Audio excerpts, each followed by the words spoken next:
Rajya Sabha is presided over the vice president but he is not the member of the upper house. क्या बात सही है? हाँ। Doctor S Radhakrishnan was an ambassador to USSR from 1949 to 1952। सही बात।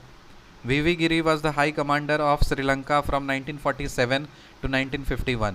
सही बात। डॉक्टर के are Narayanan was ambassador to China from 1976 to 1978। क्या बात सही है? Yes. List of vice presidents in India, इसको भी हम लोग कोड वर्ड से याद करेंगे, छोड़ दीजिए। Which article of Indian constitution deals with the special provisions with respect to the different states?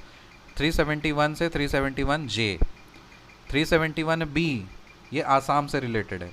371 जे ये हैदराबाद और कर्नाटका से रिलेटेड है।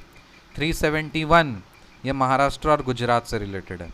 सो 371 बी जो है ये आसाम से रिलेटेड है। 371 जे ये हैदराबाद और कर्नाटका से रिलेटेड है।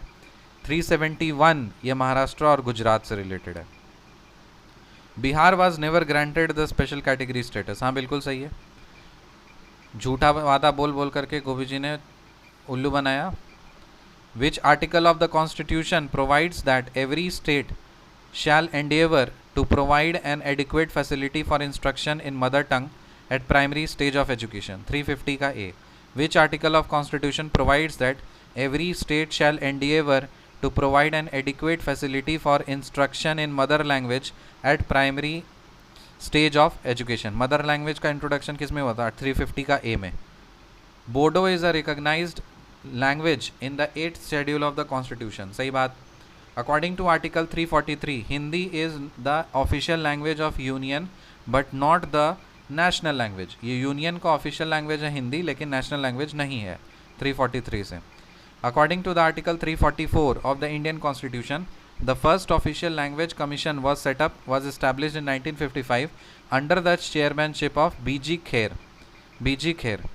Under Article 344 of the Indian Constitution, the first official language commissioned was established in 1955 under the chairmanship of B.G. Kher।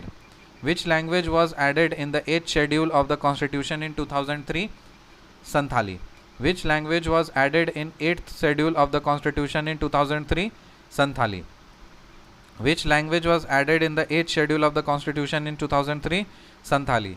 Under which Constitutional Amendment Act 4 languages were added to the languages under the 8th schedule of the Constituent Assembly, thereby raising their number to 22? Under which Constitutional Amendment Act 4 languages were added to the languages under the 8th schedule of the Constitution, thereby raising their members to 22? तो अभी तक 22 language है। और कौन से amendment act से add किया गया था 4 एक्स्ट्रा लैंग्वेजेस को? 92nd अमेंडमेंट एक्ट से। Which language is not included in the 8th schedule of the Constitution? Bhojpuri. ये भोजपुरी एडेड नहीं है। Which language is not added in the 8th schedule of the constitution? Bhojpuri. 22 languages of the 8th schedule, वैसे read out कर लेते हैं but इसका code word बना लेंगे बाद में। आसामीज़, बंगाली, गुजराती, हिंदी, कन्नड़, कश्मीरी, कोंकणी, मलयालम, मणिपुरी, मराठी, नेपाली, उड़िया, पंजाबी, संस्कृत, सिंधी, तमिल, तेलुगु, उर्दू, बोडो, संथाली, मैथिली और Dogri.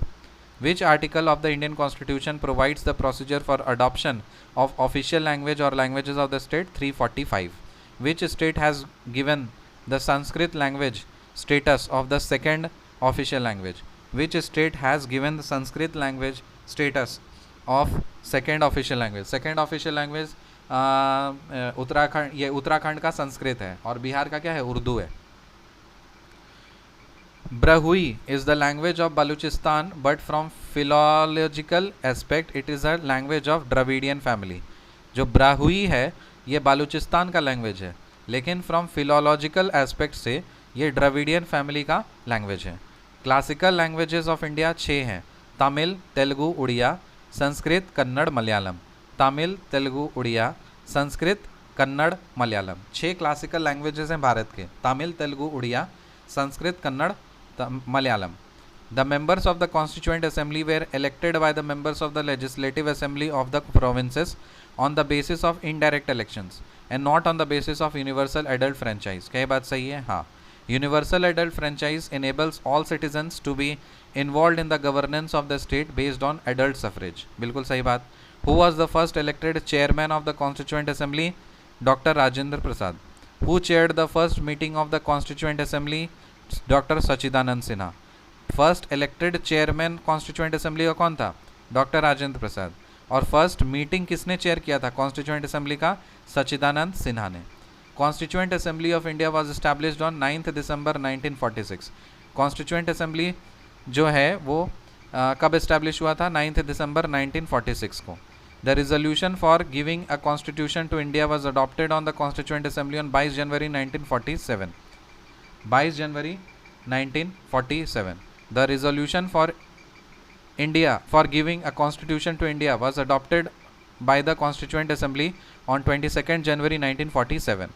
Who proposed the preamble before the drafting committee of the Constitution? Jawaharlal Nehru. Who presented the objective resolution? Jawaharlal Nehru. How many sessions of the Indian Constituent Assembly were conducted for the formulation of Indian Constitution? 12. How much time Constituent Assembly took to frame the Constitution of India? 2 साल 11 महीने 12 दिन 18 दिन 2 साल 11 महीने 18 दिन। Chairman of union constitution committee of the constituent assembly? Jawaharlal Nehru. See in the next video, till then bye.